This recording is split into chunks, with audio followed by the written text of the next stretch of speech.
ওর পেছনে দরজা দিয়ে ঢুকে চুপচাপ বসে পড়ল সবচেয়ে পিছনের সিটে। মন থেকে কিছুতেই সরাতে পারছে না একটু আগে ঘটে যাওয়া অনাকাঙ্ক্ষিত ঘটনাকে। নিজের কাজে নিজেই লজ্জিত হয়ে পড়েছে ও এখন। বারংবার মনে হচ্ছে কেন যে করতে গেল এমন পাকামি। দোষ অবশ্য সায়নের কম নয়। যেদিন থেকে শুনেছে অরুকৃতিকের স্টেপ সিস্টার, সেদিন থেকে নরদিনী ডাকা শুরু করে দিয়েছে ওকে। ভার্সিটিতে ঢুকলেই শুরু হয় ওর প্রশ্ন উত্তর পর্ব। জেকে স্যার কোথায় যায়, কি খায়, কি করে, সব কিছুর পাই টু পাই খোঁজ নিয়ে তবেই ক্ষান্ত হয় সায়নী। বলতে না চাইলে অরুর সাথে কেমন পরপর আচরণ করে সে। উপায়ন্তর না পেয়ে একমাত্র বাঙালি বান্ধবীর মন রক্ষার জন্যই অরুও সবকিছু ছাপ ছাপ স্পষ্ট জবাব দেয়। কিন্তু আজকে সায়নী একটু বেশি করে ফেলেছে। অরুর হাতের রঙিন খামের মোড়ক ঢাকা চিঠি ধরিয়ে দিয়ে বলেছে কৃতিককে দিয়ে আসতে। বলেছে তো বলেছে, একেবারে ঠেলে কৃতিকের সামনে পাঠিয়ে দিয়েছে। গতকাল কৃতিকের নরম সরম রূপ দেখে অরু ভেবেছিল একটা চিঠি, তো কি আর বলবে কৃতিক, দিয়ে দিলেই তো খতম কাহিনী। ওদিকে বান্ধবীর মন রক্ষা হয়ে যাবে। কিন্তু কে জানতো কালকের কৃতিক আর আজকের কৃতিকের মাঝে এমন দিন রাত তফাৎ। তাহলে কি ওরও নিজের মান সম্মান খোয়ানোর জন্য এত বড় ভুলটা করতো? জীবনেও না। Mrs JK focus. ঠিক এভাবেই ছোট্ট একটা বাক্য নিয়ে আকস্মাৎ ক্লাসের মধ্যে বোম ফাটল কৃতিক। নামটা শোনা মাত্রই হৈ হৈ করে উঠে ওরুর মুখের দিকে হাঁ হয়ে তাকিয়ে আছে পুরো ক্লাস। সেবার বাস্কেটবল কম্পিটিশনের সময় সবাই তো অনুমান করেই ছিল, সেটাই আজ বাস্তব হলো। তাই বলে মিসেস জেকে? সবাই তো ভেবেছিল জেকে স্যারের বেবি গার্ল হবে হয়তো, কিন্তু না, এ তো স্বয়ং স্ত্রী। তার মানে সকলের ক্রাশ জেকে স্যার বিবাহিত। কথাটা ভাবতেই পুরো ক্লাস শোক শোক নীরবতা ছেয়ে গেল। ছেলেরা মেয়েদের চুপসে যাওয়া মুখের দিকে তাকিয়ে ঠোঁট টিপে টিপে হাসছে। একমাত্র অরুই চোরের মতো মাথা নুইয়ে বসে আছে সেই কখন থেকে। সায়নী ওর দিকে সেই তখন থেকে কিটমিটিয়ে তাকিয়ে আছে, মনে মনে ভাবছে, তাহলে ওরও আমাকে বোকা বানিয়েছে এতদিন ধরে। ক্লাস শেষে বের হতেই অরুর হাতটা খপ করে টেনে ধরল সায়নী।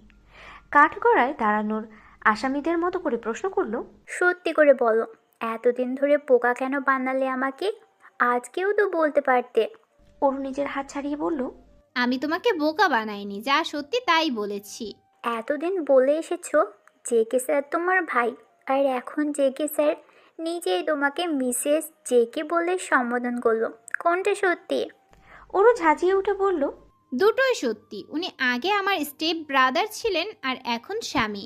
সায়নী তেতে উঠে বলল, are you kidding me? Step brother কি করে স্বামী হলো? No, I am not. আর কি করে স্বামী হলো সেটা বরং তোমার জেকে স্যারকেই জিজ্ঞেস করো। উনি আমাকে জোর করে বিয়ে করেছেন কিনা, তাই উত্তরটাই উনিই ভালো দিতে পারবেন। আসছি। এক নিমিষে কথাগুলো বলে ক্যাম্পাস থেকে বেরিয়ে যায় অরু। এই প্রশ্নের সম্মুখীন হওয়ার ভয় তো কতদিন ধরে ভয় পেয়ে এসেছে ও। স্টেপ ব্রাদার কি করে স্বামী হয়? অথচ কৃতিক একটা বার ওর কথা চিন্তা না করে টেনে হিচে জোর জবরদস্তি করে কবুল বলিয়ে নিল। এখন ওরু চাইলেও এই সম্পর্কটাকে মুছে ফেলতে পারবে না, আর না এড়িয়ে যেতে পারবে জীবনের সাথে ওতপ্রোতভাবে জড়িয়ে যাওয়া এই সত্যটাকে।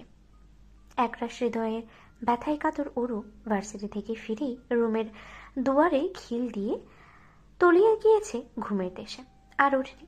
অথচ এখন সন্ধ্যা রাত, তবুও পড়ে পড়ে ঘুমাচ্ছে সে। কিন্তু বালিশের পাশে অযত্নে পড়ে থাকা দামি মোবাইলটা ভাইব্রেট আওয়াজে সেই ঘুম আর বেশিক্ষণ টিকল না। অগত্যই ঘুম ঘুম চোখে ফোন কানে তুলল ওরু। ফোন রিসিভ করতেই ওপাশ থেকে ভেসে এলো চেনা পরিচিত হৃদয়ে শিহরণ জাগানো হাসকি কণ্ঠস্বর। আমার ঘুম পড়িয়ে বারান্দায় এসো। কৃতিকের মুখে তুমি শব্দটা শোনা মাত্রই এক লাফে উঠে বসলো ওরু। মনে মনেই ভাবলো, আমি স্বপ্ন দেখছি না তো? উনিই তো কখনোই আমাকে এত আদুরে গলায় ডাকেন না, তাহলে আজ হঠাৎ? ওরু চুপ হয়ে আছে দেখে কৃতিক পুনরায় বলল, কি রে, বারান্দায় ডাকছে, কথা কানে যাচ্ছে না? কৃতিকের কথায় ওরু তেতে উঠে বলল, পারবো না। সকালে আমাকে মেরেছেন, মনে নেই? গালটা এখনো জ্বলছে। মার খাওয়ার মতো কাজ করলে আবার মারবো, তারপর আবার আদর করবো। এখন জলদি বারান্দায় আয়, তোকে দেখবো। ওরু মুখ ফুলিয়ে বলল, যাব না বলছি তো। কৃতিক গলার আওয়াজ খানিকটা নরম করে বলল, একবার এসে দেখ। তোর জন্য সারপ্রাইজ এনেছি। সারপ্রাইজের কথা শুনে ওরও আর অপেক্ষা করতে পারলো না, ছুটে চলে গেল বারান্দায়।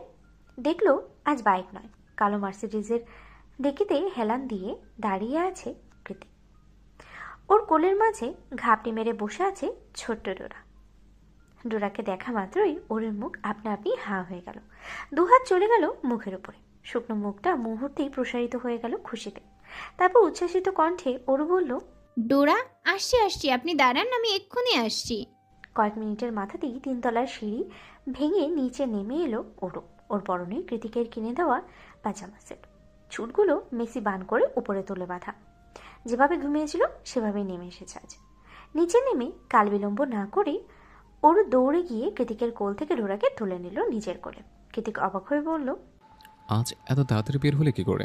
ওরু ডোরাকে আদর করতে করতে বলল। মা আর আপা বাসায় নেই, হসপিটালে গিয়েছে, ফিরতে রাত হবে। কৃতিক ডোরার থেকে নজর সরিয়ে বলল, আগামীকাল আমরা পাহাড়ে যাব, সবাই মিলে এলিসাকে সারপ্রাইজ দেওয়ার প্ল্যান আছে। কাল সকাল সকাল বাসায় ম্যানেজ করে বের হবি। ওরু কৃতিকের পানে সচকিত দৃষ্টি নিক্ষেপ করে বলল, মা জানলে মেরে ফেলবে। তাছাড়া আপনাদের মাঝে আমি গিয়ে কি করব? আমি বলেছি তাই যাবি। ওরু অসহায় মুখে বলল, একদিন কি বলে ম্যানেজ করব? আমি পারবো না, আপনি বরং গিয়ে ঘুরে আসুন। কৃতিক একটা দীর্ঘশ্বাস ছেড়ে ওরুর হাতটা শক্ত করে চেপে ধরে কর্কশ আওয়াজে বলল, ওকে ফাইন, চল তাহলে। ওরু কৃতিকের হাত টেনে ধরে ব্যতিব্যস্ত হয়ে শুধালো। এ কি, কোথায় যাব? কৃতিক নিজের চোয়াল শক্ত করে বলল, যেহেতু তুই আমার বউ, সে তুই এখন থেকে আমার সাথেই থাকবে, দেখি কি আটকায়। ওরু বড়সড় একটা শুষ্ক ঢোক গিলে কৃতিককে থামিয়ে দিয়ে বলল, শুনুন শুনুন না একটু, মা কেবল একটু সুস্থ হয়েছে, এই মুহূর্তে মা এত বড় শক নিতে পারবে না। সব কিছু জানাজানি হয়ে গেলে কেলেঙ্কারি হয়ে যাবে। এমন করবেন না প্লিজ। আপনি যা বলবেন আমি তাই করব। তবু এমন পাগলামি করবেন না, কথা দিন। কৃতিক পুনরায় গাড়ির ডিকিতে বসে পড়ল। ওকে ফাইন, কাঁদতে হবে না, জোর করবো না তোকে, তবে কালকের কথা যেন মাথায় থাকে। ওরু হ্যাঁ সূচক মাথা নাড়িয়ে সায় জানালে কৃতিক একটু কিছু একটা ভেবে ওরুকে টেনে এনে নিজের ওরুর উপরে বসিয়ে ওর কাঁধে চিবুক ঠেকিয়ে বলল। এখনও রেগে আছিস আমার উপর? ওরু নাক ফুলিয়ে বলল, আমার রাগ দিয়ে কি যায় আসে? আপনি তো আমাকে সারাক্ষণই মারেন। আদর করে না বুঝে? ওরু নিশ্চুপ। কৃতিক ওরুর গালে হাত দিয়ে স্পর্শ করে বুঝতে পারল সেখানে এখনো 5 আঙ্গুলের ছাপ পড়ে আছে। ও জায়গাটায় হাত বোলাতে বোলাতে বলল। তোর শরীরে আমার করা দাগগুলো মারাত্মক লাগে। ওরু শুষ্ক ঢোক গিলে বলল। তাই বলে এভাবে ব্যথা দিবেন? কৃতিক তীর্যক হেসে বলল। ভবিষ্যতে আরো বেশি ব্যথা দেব, অভ্যেস করে নেয়। ওরু বুঝতে পারল কৃতিকের কথার ধরন কেমন হুট করেই পাল্টে গিয়েছে। স্পর্শে তার তীব্র কাতরতা, গলার আওয়াজে লেগে আছে একরাশ মাদকতা। নিজ মনের অযাচিত চিন্তাগুলোকে পিছনে হটিয়ে দিয়ে ওরু ডোরাকে শক্ত করে চেপে ধরে চুপচাপ হয়ে আছে। কৃতিক ওরুর গালে নিজের গালটা আলতো স্পর্শে ঘষে দিয়ে বলল।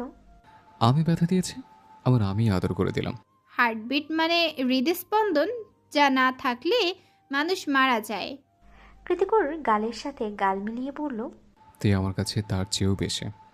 কৃতিকের হঠাৎ করা উষ্ণ স্পর্শে কেঁপে উঠল ওরুর ছোট শরীর। সেই সাথে মিলিয়ে গিয়েছে মস্তিষ্কের চড়া হওয়া রাগের ফুলঙ্কি। পুরুষালী স্পর্শ পেয়ে ওরু নিজেও খানিকটা কুঁকড়ে গেল। গলায় দীর্ঘশ্বাস আটকে রেখেই কম্পিত কণ্ঠে বলল। আপনাকে আমি বুঝতে পারি না কিছুতেই। নিজের বলিষ্ঠ দুহাতে ওরুর লতানো কোমরটাকে জড়িয়ে ধরে ওরুর গলায় মুখ ডুবাতে ডুবাতে কৃতিক বলল। পুরোপুরি আমার হয়েছে, ঠিকই বুঝতে পারবি। রৌদ্রোজ্জ্বল দিন, সূর্যের প্রখর তাপে ভালোই উত্তপ্ত ধরনী। আমেরিকার কনকনে শীতের মাঝে যে ভালোবাসার কাহিনীর সূত্রপাত হয়েছিল, সেই কনকনে শীত এখন অনেকটাই সহনীয় হয়ে উঠেছে। রাত আর ভোর ব্যতীত শীতের আজ খুব একটা অনুভূত হয় না এখন আর।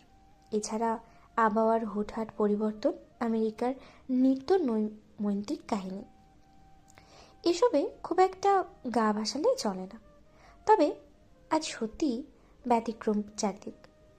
ভোরের মেঘে ভেজা বাতাস আর প্রাকৃতিক সুঘ্রাণে মোমো করছে স্নিগ্ধ সকাল। সেই সুন্দর সকালে হাইওয়ে রাস্তা ধরে সাঁই সাঁই করে এগোচ্ছে কৃতিকের ব্ল্যাক মার্সিডিজ। গাড়ির জানালার কাজ নামিয়ে টেন্ডের জানালার চিবুক ঠেকিয়ে বসে নিষ্প্রভু চোখে বাহিরের দিকে তাকিয়ে আছে ওরু। ওর মনটা বিষণ্ণ, ব্যতিগ্রস্ত আর ভারী ক্লান্ত। হাইওয়ে রাস্তার দুধারে উঁচু নিচু অসংখ্য পাহাড়, আর তার মাঝে সারি সারি উইন্ডমিলের বহর। প্রাকৃতিক নিদারুণ বাতাসে সবগুলো উইন্ডমিলই ঘুরছে আপন গতিতে। সেই তখন থেকেই সেগুলো এক ধ্যানে বরফ করছে ওরু। ও জানে না কৃতিককে কোথায় নিয়ে যাচ্ছে, আর জানতে চায়ও না। কৃতিকে তো নিয়ে যাচ্ছে, অন্য কেউ তো আর না। মারুক কাটুক বকুক, কিন্তু কখনো আসন্ন বিপদে হাত ছেড়ে দেবে না। হৃদমাঝারে সদ্য জন্মানো ভালোবাসার প্রতি এতটুকু ভরসা আছে ওরুর, কারণ বৈবাহিক সম্পর্ক নতুন হলেও চেনা জানা তো আর নতুন নয়।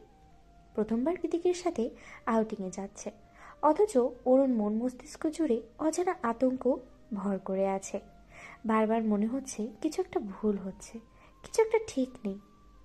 একদিকে হৃদয়টা কৃতিকের জন্য আনচান করে, তো অন্যদিকে মস্তিষ্কটা দুর্বিষহ আর একটা তিমিরে ঢাকা ভবিষ্যতের ভয়ে সর্বত্র তটস্থ থাকে। এত অল্প বয়সে এই মন মস্তিষ্কের দোটানা মোটেই সহ্য হয় না ওরুর। কৃতিকের মতো মানুষ কিনা শেষমেশ হাঁটুর বয়সী সৎপরের প্রেমে আকৃষ্ট হচ্ছে। কিন্তু কেন, ওরা নিজেও ভেবে পায় না এটার উত্তর।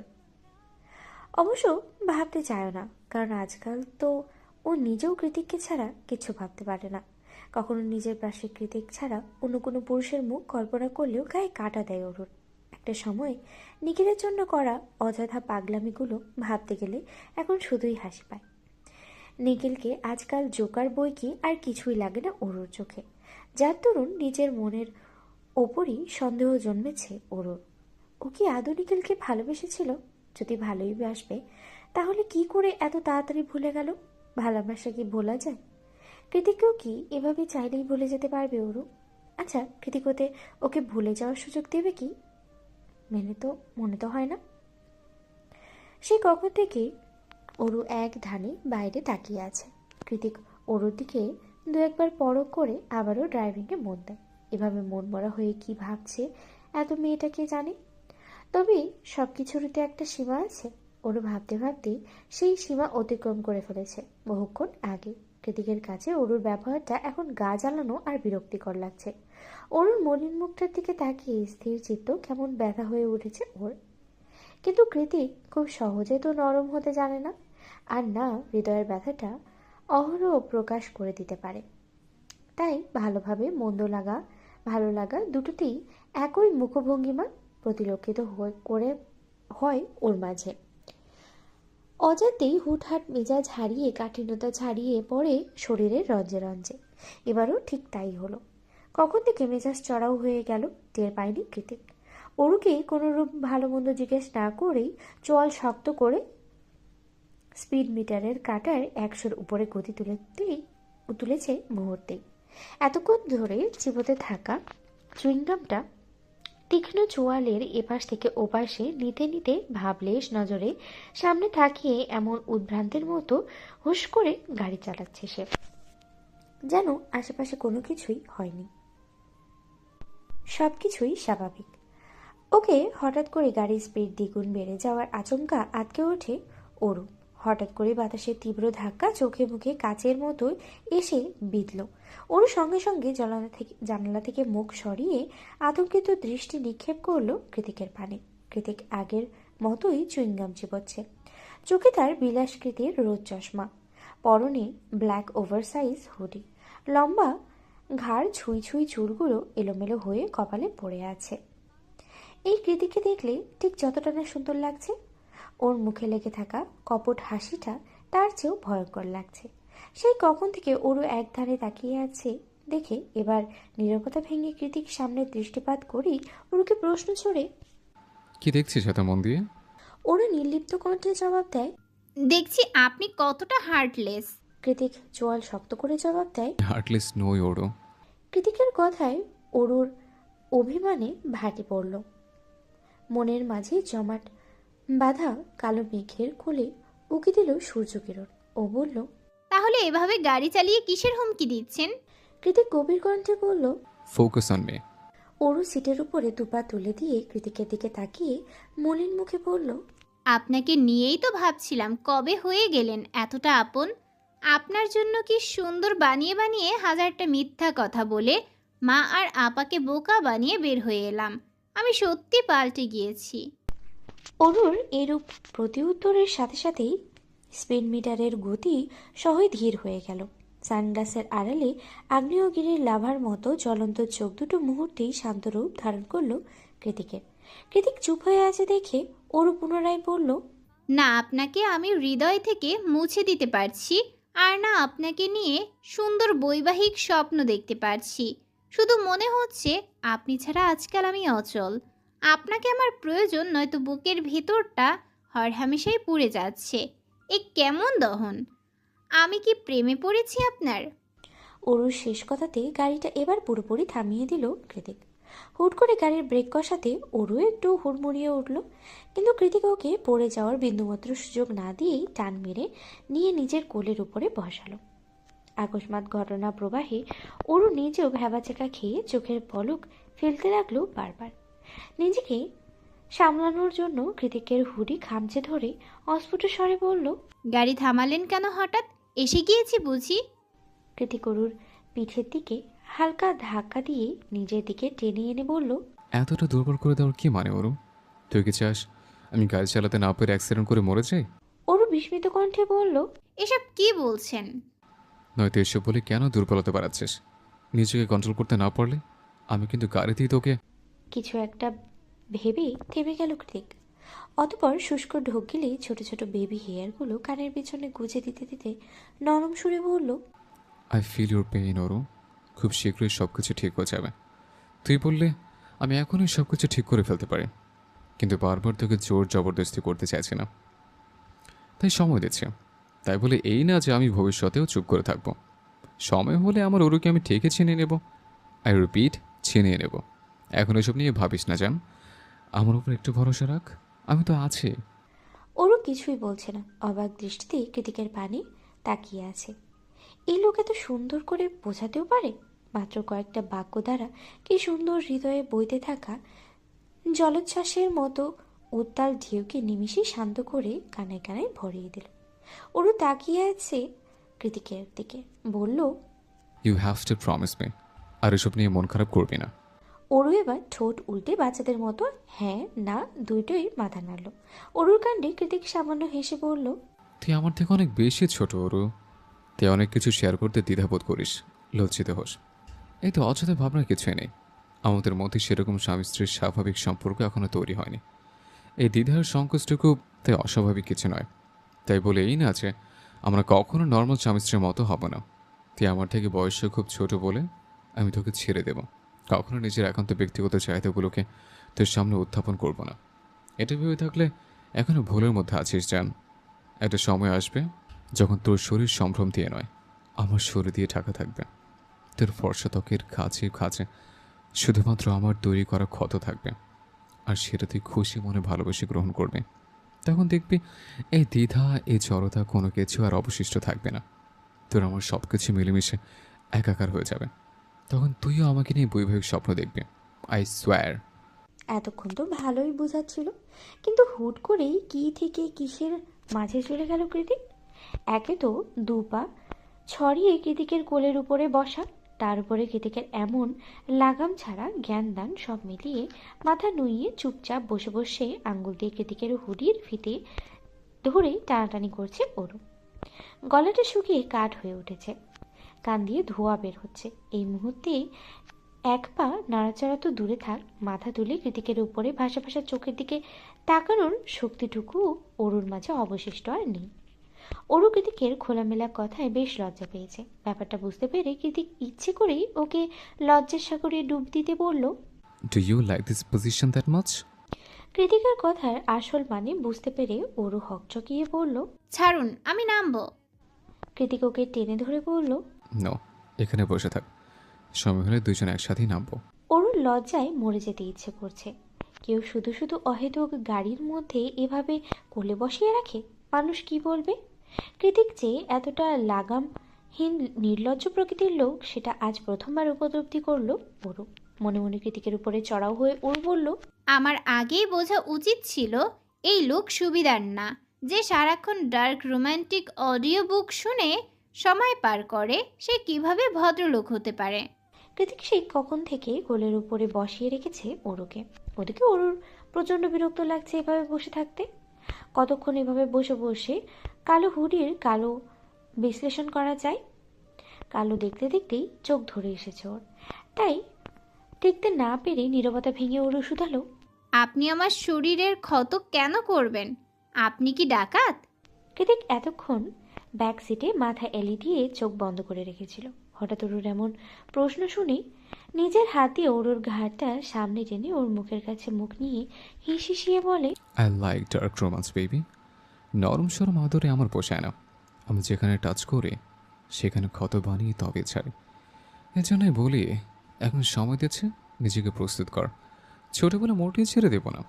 তোর কাছাকাছি এলে নিজের মধ্যে থাকি না আমি, পরে আমাকে দোষ দিতে পারবি না। কৃতিকের অসহনীয় কথায় অরুর কান বন্ধ হয়ে যাওয়ার উপক্রম। মনে মনেই ভাবল, কি প্রশ্ন করলাম, উনি কি উত্তর দিল?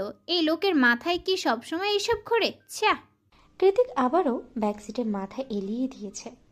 ওরও এবার রাগ দেখিয়ে কিছু বলতে যাবে, তার আগেই গাড়ির জানলা দিয়ে উঁকি দিল সায়। কৃতিক একইভাবে ওরুকে কোলে নিয়েই শুধালো, কি চাই? সায়ের কৃতিকের কথায় পাত্তা না দিয়ে ওরুর দিকে চাইল, যে আপাতত সায়রকে দেখে ওড়না দিয়ে নিজের নাক মুখ পেঁচিয়ে মমি হয়ে কৃতিকের কোলে বসে আছে। অরুর অবস্থা থেকে সায়ের ঠোঁট চেপে হাসি সংবরণ করে বলল, বাব্বা, কৃতিক, ভালোই তো উন্নতি হয়েছে তোর বাচ্চা বউয়ের। সেবার তো বিয়ে হয়ে গিয়েছে বলে থাইল্যান্ডে বসে কাঁদতে কাঁদতে নাকের পানি চোখের পানি একাকার করে আমেরিকা পর্যন্ত বন্যা বইয়ে ফেলেছিল। আর এখন কি সুন্দর কোলে বসে আছে। কি খাইয়ে বড় করে ফেললি এত তাড়াতাড়ি? কৃতিক হাই তুলে বলল। Special dose. তোদের মতো সিঙ্গেল মানুষ এসে বুঝবে না। কৃতিকের মুখে লাগাম টানার জন্য ওর এই প্রথমবার সাহস করে একটা কাজ করে বসল। ও এগিয়ে এসে দু হাত দিয়ে কৃতিকের মুখ চেপে ধরল। কৃতিক অরুর চেপে ধরা হাতের মধ্যে থেকেই অস্ফুট স্বরে সায়রকে বলল, আমার বউ লজ্জা পাচ্ছে, যা ভাগ শালা। সায়র ফোঁস করে একটা নিঃশ্বাস ছেড়ে বলল, বাস ওয়েট করছি, জলদি আই। অতপর যেতে যেতে অসহায় সুরে বলল, আমার যে কবে একটা বউ হবে, হে উপরওয়ালা। আর কতদিন সিঙ্গেল রাখবে তুমি আমায়? একটা আমেরিকান গার্লফ্রেন্ড জুটিয়ে দিলেও তো পারো। চারিদিকে পাহাড় বেষ্টিত অরণ্য ঘেরা নির্জন পরিবেশে সরু পিচ ঢালা রাস্তায় এক মাথায় দাঁড়িয়ে আছে মিনি সাইজের একটা অত্যাধুনিক বাস। কৃতিক হাতের মুঠোয় অরুর ছোট্ট হাতটা চেপে ধরে এগিয়ে যাচ্ছে ঠিক সেদিকেই, যেন অরু কোনো বাচ্চা মেয়ে হাত ছাড়লে দুষ্টুমি শুরু করে দেবে। এদিকে ওদিকে তাকিয়ে বাসটাকে পর্যবেক্ষণ করে অরু যেতে যেতে বলল, এখন আবার বাসে কোথায় যাব? গন্তব্যে। ছোট্ট করে উত্তর দিল কৃতিক। ওর মনটা ভালো, তাই হয়তো এতটুকু উত্তর পেয়েছে অরু। যেহেতু কৃতিক খুব একটা কথা বলে না, তাই আশেপাশে সুন্দর পরিবেশ দেখতে দেখতেই হাঁটতে লাগলো ওরও। অতঃপর হাঁটতে হাঁটতে কৃতিকের হাতে ধরেই বাসে উঠে এলো। বাসের ভেতরে অ্যালিসা, অর্ণব, ক্যাথলিন আর সায়র বসা। ক্যাথলিন মাথার বাকেট হ্যাট পরে আছে। ও অরুকে দেখেও না দেখার ভান করে বসে রইল। তাকাতে যাবে, তারপরে আবার কৃতিক রেগে মেগে সে কি কেটে নেবে কে জানে। তার চেয়ে না তাকানোই মঙ্গল। অরুকে দেখে অ্যালিসা আগ বাড়িয়ে বলল, ওরু আমার কাছে এসে বসো। অ্যালিসার আন্তরিকতায় অরু এগিয়ে গিয়ে অ্যালিসার পাশে বসল, আর কৃতিক চলে গেল পিছনে সায়র অর্ণবের কাছে। অরু পাশে বসতে অ্যালিসার সম্মোহনী হাসি দিয়ে শুধালো, আপুর উপর রাগ করে আছো বুঝি? অরু এদিকে ওদিকে না সূচক মাথা নাড়িয়ে বলল, আমি তোমার উপর রেগে নেই আপু, তুমি তো আর কিছু করনি। জেকে কি বাধা দাওনি তো? অ্যালিসার কথায় অরু এবার ঘাড় ঘুরিয়ে পিছনে কৃতিকের পানে চাইল, যে খুব গভীর মনোযোগে আইপ্যাড স্ক্রল করছে আর সায়র অর্ণবের সাথে কিছু একটা নিয়ে আলাপ করছে। তারপর পুনরায় অ্যালিসার দিকে তাকিয়ে বলল, এখানে কারোরই কোনো হাত নেই আপু, আমিই বোধহয় ওনার বুকের বা পাশের পাঁজর দিয়ে তৈরি হয়েছিলাম, তাই ডেস্টিনি এড়াতে পারিনি। অরুর এমন সহজ স্বীকারোক্তিতে অ্যালিসার ঠোঁট প্রসারিত হয়ে মৃদু হাসিতে। অরুর হাতটা নিজের হাতের মাঝে নিয়ে অবিশ্বাসের সুরে অ্যালিসা বলে, তুমি কল্পনাও করতে পারবে না ও তোমার জন্য ঠিক কতটা পাগল, শুধু আমরাই জানি। তাই তো সেদিন ওর অন্যায় আবদারে বাধা দিতে পারিনি, কারণ সময়টা প্রতিকূল ছিল ঠিকই, কিন্তু তোমার প্রতি ওর অনুভূতিগুলো ছিল হীরের মতো স্বচ্ছ আর দিনের মতো সত্য। He is literally upset with ইউরু। আর সেদিন কেউ তোমার মায়ের অপারেশন বন্ধ করেনি, যে কে মিথ্যে বলে তোমায় ভয় দেখিয়েছিল, যাতে তুমি দ্রুত বিয়েতে হ্যাঁ বলে দাও। অ্যালিসের কথার পাছে ওরও আর কিছুই বলল না। আজ ওর সামনে নতুন করে কৃতিকের আরও খানিকটা রহস্য খোলাসা হলো। তার মানে কৃতিক নিজেকে যেমনটা দেখায়, কৃতিক আসলে তেমনটা নয়, পুরোপুরি ভিন্ন একটা মানুষ। ওরও যখন হিজিবে হিজি ভাবতে ভাবতে চুপচাপ বাইরে তাকিয়েছিল, তখনই অ্যালিসা ওকে হটডগ এগিয়ে দিয়ে বলল, নাও এটা খাও। সকাল থেকে না খেয়ে খেয়ে খিদে পেটে চৌচো করছে ওর। এখন খাবার দেখে খিদেটা যেন আরও দ্বিগুণ বেড়ে গিয়েছে। তাই দেরি না করে হাত বাড়িয়ে খাবারটা নিতে যাবে, তৎক্ষণাৎ পিছন থেকে অ্যালিসার উদ্দেশ্যে কৃতিক বলল, এলিসা, ওরুকে কিছু খাওয়াস না। ক্যাম্পিং ভ্যানে গিয়ে একেবারে খাবে। ওর এখন মাথা ঘুরছে। এখন খালি বমি করে সারা দেশ ভাসিয়ে দেবে। তখন আবার আমার শত চালা। অ্যালিসা তাড়াতাড়ি করে খাবারটা ওরুর সামনে থেকে সরিয়ে দিয়ে উদ্বিগ্ন হয়ে বলল, অরু, সত্যি তোমার মাথা ঘুরছে? ওরু মেকি হেসে নিজের রাগ সংবরণ করে বলল। একটু আপু, অতঃপর কৃতিকের দিকে তাকিয়ে কটমটিয়ে বলল, আমি মোটেই বমি করে সারা দেশ ভাসাই না। কৃতিক গভীর মনোযোগে আইপ্যাড দেখছে। সেই সাথে হটডগে কামড় বসাতে বসাতে অরুকে বলল, ডোন্ট টক হার্টবিট, বমি চলে আসবে। ওর মুখে ভেঙচি কেটে সামনে তাকিয়ে বলল, অসহ্য। জ্যোৎস্না রাতে আকাশের উপর থালার মতো চাঁদ উঠেছে। তার আশেপাশে নির্ভীক সৈন্যের ন্যায় পাহাড় দাঁড়িয়ে অগণিত তারকারাজি। চাঁদ আর তারকাদের রূপালী আলোয় ভেসে যাচ্ছে পুরো পাহাড়ের এ মাথা থেকে ও মাথা। পাহাড় চূড়ায় তিনটে ক্যাম্পিং ভ্যান পাথরের মূর্তির মতো স্থির দাঁড়িয়ে আছে, সেগুলো কৃত্রিম আলোয় আলোকিত। ক্যাম্পিং ভ্যানগুলোর মাঝখানে যে আঙ্গিনার মতো ছোট্ট একটা জায়গাটুকু আছে, সেখানেই ক্যাম্পফায়ার জ্বালানো হয়েছে। সন্ধ্যা নামাতে একটু একটু হিমেল হাওয়া বইছে পাহাড়ের গায়ে। তবে এই মুহূর্তে কারোরই সেই বাসন্দিক হিমেল হাওয়াতে নজর নেই। আপাতত একযোগে সবার দৃষ্টি ধরে রেখেছে অর্ণব আর অ্যালিসা। সবাই যখন ক্যাম্পফায়ারের চারিদিকে গোল হয়ে বসে গল্পগুজবে মেতে উঠেছিল, তখনই সবার মধ্যে থেকে অর্ণব উঠে এসে অ্যালিসার সামনে হাঁটু কেড়ে বসে পড়ে। অ্যালিসা অবাক হয়ে দাঁড়িয়ে গেলে অর্ণব হাতে থাকা চকচকে হিরে খচিত রিংয়ের বক্সটা বাড়িয়ে দেয় এলিসার পানে। ক্যাম্পিং করার নাম করে পাহাড়ে এসে অর্ণব এভাবে সারপ্রাইজ করে দেবে সেটা কল্পনাও করেনি এলিসা। অবাকের চরম সীমানায় গিয়ে মুখের উপরে হাত রেখে এলিসা বলল, কি করেছিস তুই? মাথা ঠিক আছে? সবাই দেখছে তোকে।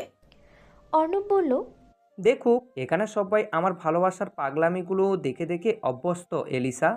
তোকে প্রথম দেখে ভালোবেসেছিলাম আমি, বলতে পারিস লাভ অ্যান্ড ফার্স্ট সাইট। তারপর যতগুলো বছর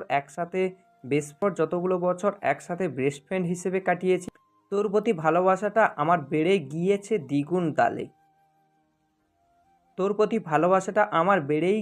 দ্বিগুণ তালে। কমেনি কখনো তোর মনটাকে জিতে নেওয়ার আসক্তি। তোকে আপন করে পাওয়ার নেশাটা শরীরের নিউরনে ছড়িয়ে পড়েছে আমার। এখন মনে হচ্ছে একপাক্ষিক ভালোবাসতে বাসতে তুই আমার ব্যাধিতে পরিণত হয়েছিস। আরোগ্য ব্যাধি।